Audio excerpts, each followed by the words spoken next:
Hi guys, it's Andrew here from Eastonmade Wood Splitters today. We're going to show you a realistic side-by-side comparison of these two designs. What we have here is we have our 1222, so it's a horizontal splitter, push it through up the conveyor. And this other machine is a vertical splitter.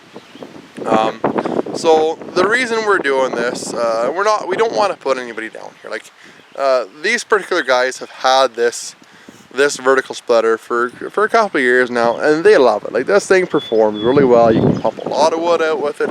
You have a lot of control over the wood. It's pretty handy. But they have a video out that's of a horizontal splitter against the vertical splitter. So we figure we would take the time and show you what the difference is when you're actually running a real commercial grade horizontal splitter versus this vertical machine. And we're going to point out a few other performance things and safety things with this. And again, we don't want to put anybody down. We just want to help inform people to make a better choice, or show them the realistic facts of each design so they can make a decision when they're buying these commercial splitters. Either way you go with this, if you buy one of these outfits, you're going to love it. You probably are. Like, they really do work nice. But like I said, I just want to show you a few simple things here. So for our demonstration today, we're going to run a 4-way wedge on this, just so it's a little more comparable to our 6-way. What we're going to do here is we're going to split each block into 6 pieces. Again, just to keep it fair, all of the blocks we're using have been cut off the same log. So what we did is we kind of blocked one, blocked the other, sort of thing. And then that way there's not a difference in grain structure, there's not a difference in the wood. It's we tried to keep this as fair and as possible for it. So in terms of wood and performance, we're going to show you that. The other key thing with the performance is they rate these vertical splitters at like 30 tons, which is just completely and totally it's not even close. So you can see this has a 3-inch cylinder. The bore of that cylinder is 3 inches. So best case scenario, we run that same cylinder on our Ultra and we rate it at 14 tons. We run that cylinder at 3,800 PSI. We run that high. We can do that because we have the good pumps, we have the good valves. We're capable of doing that. This here, they could probably get it up that high, but again, your 30 tons of their advertised rating to 14 maxed out. The other thing is that these machines run a single stage pump on them. So with a single stage pump, you're not capable of gearing down. Like, it doesn't actually drop down to the second auxiliary pump like a 2-stage pump does and build pressure. So with a single stage system, running a GX340, an 11 horsepower Honda, in a 5-second cycle time like this is, we've timed it, it's correct, everything's running the way it should. You're running probably 12, 13 gallons per minute to it. And with 11 horsepower, the best you're probably going to get out of it is 12 or 12 to 1500 PSI is kind of what I'm thinking. I'm going to verify that, and I will post it up here as I'm talking, just for the sake of it being apples to apples, fair to fair, because that's what we're doing here. We want this to be a very fair comparison, a very realistic comparison. And the other thing you're going to see too is, like I said, running this 4-way wedge. So a lot of guys with these machines won't even run a 4-way wedge. Just, you can see here, there's a certain area there where your thumbs are. If the machine were maybe a little bit taller, you might get your hands down on the side of the block. Like, you might tend to do that. And this might be for guys that have people hired that are working for them. You got to be really careful of this, like, because you're going to take care and run this thing a whole lot differently than what an employee is going to do. So and if you lose a thumb, you go to the hospital, they sew it back on, and hopefully it works again. If an employee loses a thumb, they go to the hospital, they sew it back on, and then you pay for it. So just kind of keep that in mind here, guys. Like I said, these vertical machines work fantastic. These guys really like these machines. If you have them, by all means, like I said, they perform well. But we just want to level the playing field. I guess the other thing too, which probably isn't that important, is they rate the log lift at 3,000 pounds. That skid steer over there is rated at 3,000 pounds also. So the odds of that log lift lifting as much as that skid steer are pretty slim. This skid steer has 2 cylinders on it lifting stuff up. That being said, you're not going to have any problem lifting anything onto this splitter. If you have a block of wood that's going to snuff this thing out, the log lift on, I'd be really surprised. It'll lift whatever. 3,000 pounds? No, not even close. So anyways, guys, gonna get the show on the road here. Any questions, please ask.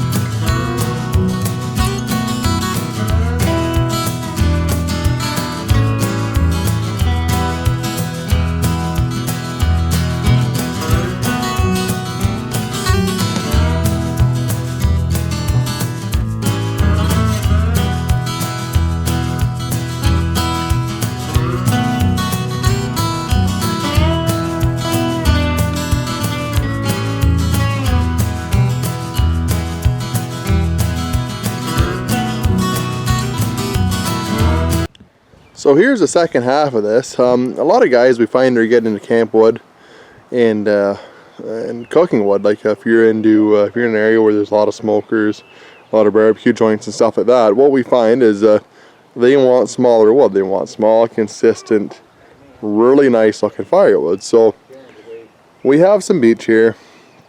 We're gonna run our box wedge, so it's just a different attachment for our 1222.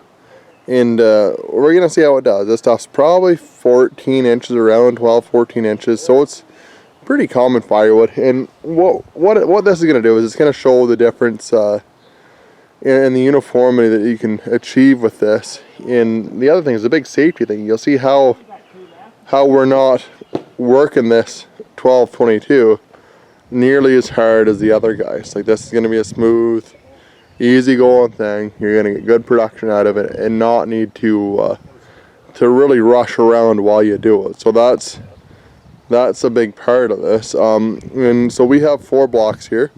We're gonna split them into, I'm gonna assume 12 pieces. We're gonna get 4 off the bottom, and I think with that size stuff we're probably gonna run it through 3 times. So with the other machine we're gonna get 12 pieces. With our machine we're gonna try and get 12 pieces. If we don't end up with that with our machine, we're going to do the same number of pieces with the other machine, just to keep it fair. And so everybody knows, we are going to use the exact same log. So that log there, you can see we've cut the end off it. We're going to use the exact same log, so it's not going to be a different grain structure. It's going to be the exact same block of wood, essentially. And I don't think we're going to be a whole lot faster in this. I think we'll be a little bit, but the one thing you'll notice is how much easier it is to do this rather than turning a block of wood several times. And like I said, the safety is a big thing here, guys, so just keep that in mind and we'll go from there.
Well guys, that kind of concludes our presentation for today. Like I said, I just wanted to, they have this video, this particular manufacturer over here, about how a horizontal splitter is so much slower than what than what a vertical one is. These vertical splitters, they work awesome. This thing's been through hell and back. It's been consistent for these guys. They really like it. However, like I said, I just want to show a few of the safety things, a few of the performance things, just so guys can make a little better informed decision on what they're actually buying when you're looking at these two splitters and comparing them, whether it be our horizontal splitter or a competitor's, compared to these things. These vertical splitters have their place. Like I said, this thing's performed incredibly well for these guys. So these guys love this splitter. Like I said, I just wanted to give a good comparison. Same size blocks, same everything, same price tag, all that kind of stuff. So if you have any questions, by all means, give me a call. Like us on Facebook, follow us on Instagram, and subscribe to us on YouTube. And don't forget to like JJ&D Custom Cutting on Facebook and on Instagram too. They have all sorts of different logging videos. As you can see, they got a pile of rigging in the yard here. These guys have been doing this for a long time. Jamie's a fantastic man. You'll see lots of cool stuff. Thanks a lot.